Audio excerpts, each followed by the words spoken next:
Les textes liturgiques du lundi 15 janvier 2024. Première lecture.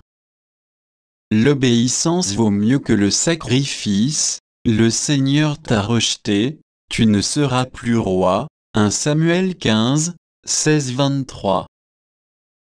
Lecture du premier livre de Samuel.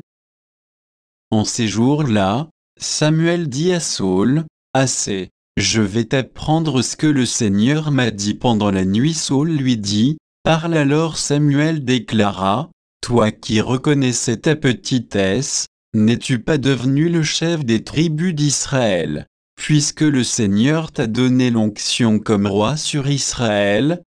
Il t'a envoyé en campagne et t'a donné cet ordre, va, et voie l'anathème ces impies Amalécites, fais-leur la guerre jusqu'à l'extermination. Pourquoi n'as-tu pas obéi à la voix du Seigneur? Pourquoi t'es-tu jeté sur le butin? Pourquoi as-tu fait ce qui est mal aux yeux du Seigneur? Saül répondit à Samuel, « Mais j'ai obéi à la voix du Seigneur, je suis le accent aigu là où il m'envoyait. J'ai ramené Aga, roi d'Amalek, et j'ai voué Amalek à l'anathème. Dans le butin, le peuple a choisi le meilleur de ceux qui étaient voués à l'anathème, petit et gros bétail, pour l'offrir en sacrifice au Seigneur ton Dieu. » À Gilgal Samuel répliqua, « Le Seigneur aime-t-il les holocaustes et les sacrifices autant que l'obéissance à sa parole? Oui, l'obéissance vaut mieux que le sacrifice. La docilité vaut mieux que la graisse des béliers. La révolte est un péché comme la divination. La rébellion est une faute comme la consultation des idoles. Parce que tu as rejeté la parole du Seigneur, lui aussi t'a rejeté. Tu ne seras plus roi. » Parole du Seigneur. Psaume. Psaume 49, 50, C-8, 16 BC 17, 21, 23. Écoute, mon peuple, je parle moi, Dieu, je suis ton Dieu, je ne t'accuse pas pour tes sacrifices, tes holocaustes sont toujours devant moi. Qu'as-tu à réciter mes lois? À garder mon alliance à la bouche, toi qui n'aimes pas les reproches et rejettes loin de toi mes paroles? Voilà ce que tu fais, garderai-je le silence? Penses-tu que je suis comme toi?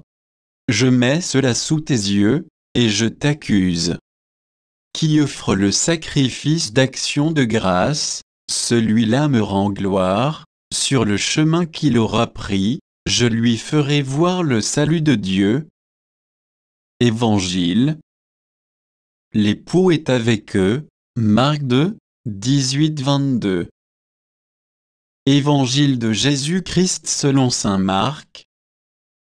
En ce temps-là, comme les disciples de Jean le Baptiste et les pharisiens jeûnaient, on vint demander à Jésus, « Pourquoi, alors que les disciples de Jean et les disciples des pharisiens jeûnent, tes disciples ne jeûnent-ils pas ?» Jésus leur dit, « Les invités de la noce pourraient-ils jeûner, pendant que l'époux est avec eux? Tant qu'ils ont l'époux avec eux, ils ne peuvent pas jeûner, mais des jours viendront où l'époux leur sera enlevé, alors, ce jour-là, ils jeûneront. Personne ne raccommode un vieux vêtement avec une pièce d'étoffe neuve, autrement le morceau neuf ajouté tire sur le vieux tissu et la déchirure s'agrandit. Ou encore, personne ne met du vin nouveau dans de vieilles outres, car alors, le vin fera éclater les outres, et l'on perd à la fois le vin et les outres. À vin nouveau, outre neuve. Acclamons la parole de Dieu.